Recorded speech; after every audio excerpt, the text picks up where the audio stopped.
欢迎观看《说文解字》双语教育系列视频。本视频配有普通话讲解，并提供同步英文字幕。在本期节目中，我们将一起探讨汉字报的奥秘，深入了解它所承载的历史与文化。它的起源究竟与太阳有着怎样的联系？随着时间的推移，报字又演变出了哪些含义和用法呢？甲骨文中的报读作铺，最初描绘的是太阳日照耀在鹿头之上，象征着古人将鹿皮置于烈日下曝晒，以便脱水保存。这一原始含义生动展现了古代先民的生活场景，在阳光下晾晒兽皮，为寒冷的冬季做准备。到了战国时期，报字中的鹿被米所取代，表示将粮食曝晒以防霉变。至篆文阶段，字形进一步发展，加入了出和双手的元素，生动描绘了人们将粮食搬出家门，在阳光下晾晒的场景。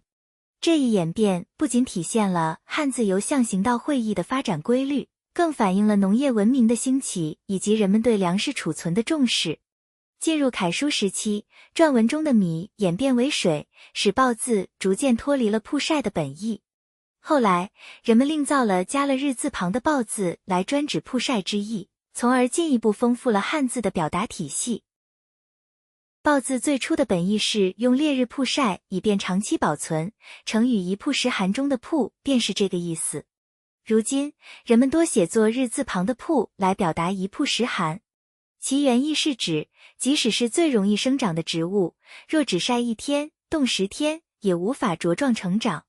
后人便用此成语比喻做事或学习缺乏恒心和毅力，时勤时怠，难以取得成果。从曝晒这一基础含义出发，曝逐渐衍生出其他意思，才有了我们今天所熟知的报的读音。首先，报作为动词有显露的意思，比如暴露，同时也有鼓起、突出之意，如暴起青筋。作为形容词或副词的报，可以表示强大而突然、猛烈迅速的状态，如暴雨、暴病、暴涨等，形象地传达了势不可挡、迅猛的特点。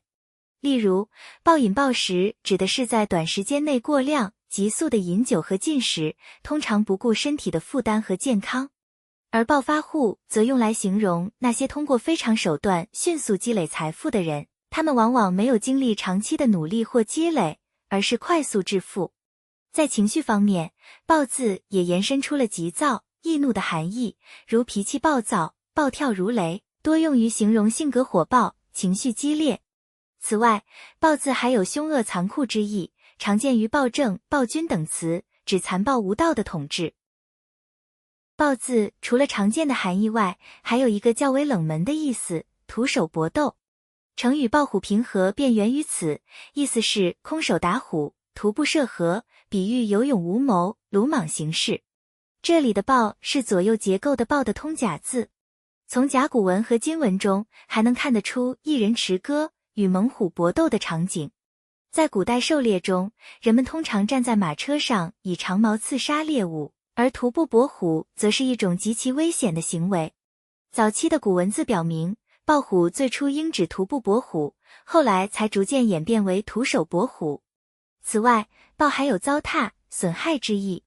比如，自暴自弃指自我放弃，不求上进；暴殄天物则形容任意浪费、糟蹋物品。最后，值得一提的是，报还是一个姓氏，延续着它在中国文化中的独特存在。